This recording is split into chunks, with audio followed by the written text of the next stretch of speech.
What's up everybody, my name is Michael or Karate Online here with StreamerSquare.com. Today I'll be doing a review for the Razer Seiren Pro. I will also have a written version of this review if you prefer to read that, and the link for that will be in the description below.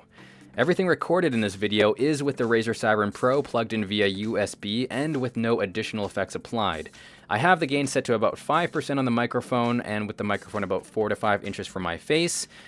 But first, let's talk features. So what do you get when you purchase the Seiren Pro? Well, the Razer Seiren Pro is the second iteration of Razer's professional-grade USB microphone.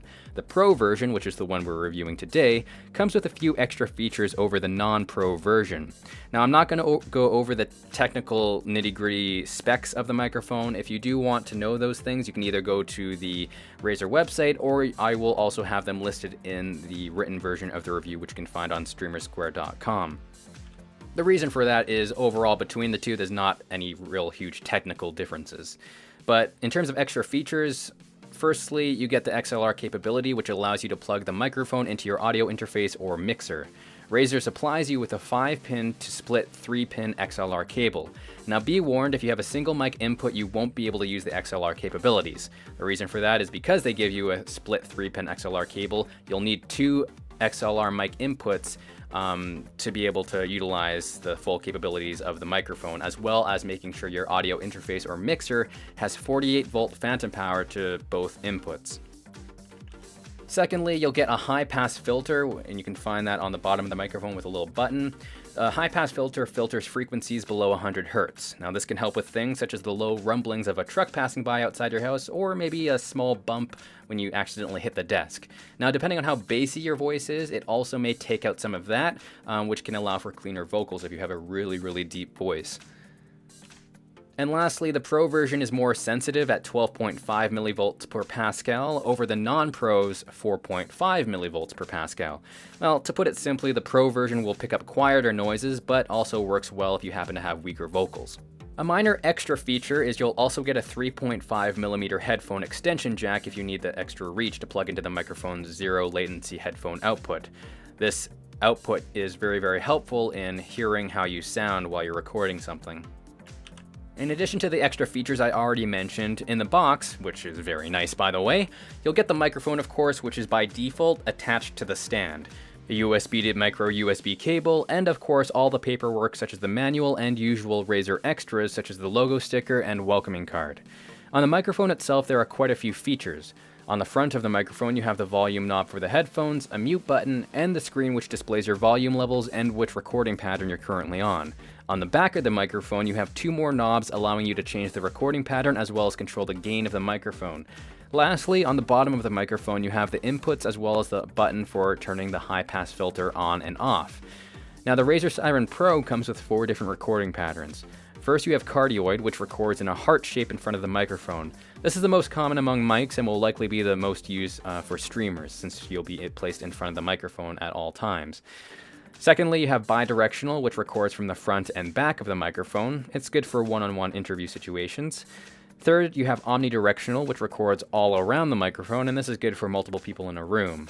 Lastly, you'll have stereo, which records from the front as well as the sides. Now this is good for vocal plus instrumentals, and it also differentiates between left and right channels if you have the need for that.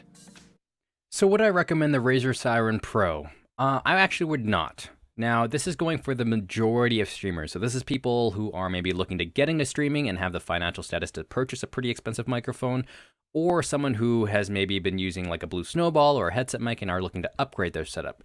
For those people, I would not recommend the microphone. Now, that's not because it's a bad microphone. It's actually a good sounding microphone, as you hear.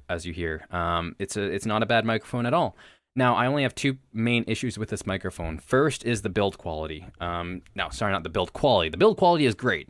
Just the build itself, I don't really like. You'll notice how big, heavy, and bulky this microphone is. It is easily one of the largest microphones out there, and that's just a big problem for me. And I think that's going to be it's going to be a big problem for a lot of other streamers out there who want the highest audio quality out there, because for higher audio quality, you're gonna want the microphone on like a mic arm or a mic stand and closer to your mouth. Now, obviously, with the microphone like this, if it's closer to your mouth, it's gonna be blocking your view from the screen, or potentially blocking your face from the webcam, which are 2 really big problems. Additionally, just hooking it up to my mic arm, I had some really big issues because of how heavy it is, it pretty much has to hang upside down on the microphone arm. Now, if you notice this part right here, if you don't screw it in properly, it actually blocks the inputs. So you have to screw it in perfectly, otherwise you can't even plug it in and play, which is a really annoying thing I found with the microphone. So which is why I'm holding it, because it's much easier that way to record with it. So it's really big, heavy, and bulky. I don't like it at all in comparison to my AT2035 XLR microphone, which is about an average to less than average sized microphone. I'll just hold it up for comparison.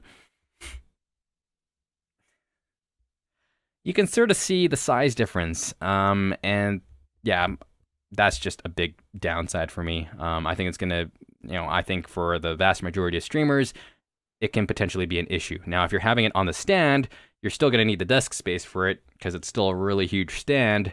In addition to that, if you want to travel with it, you're gonna have to pay out some extra money for the travel pouch, which it does not come with, which is a really big disappointment. Even my microphone came with a shock mount and a travel bag, in addition to what I paid for it, because this is a $250 to $300 microphone. That's an insane amount of money.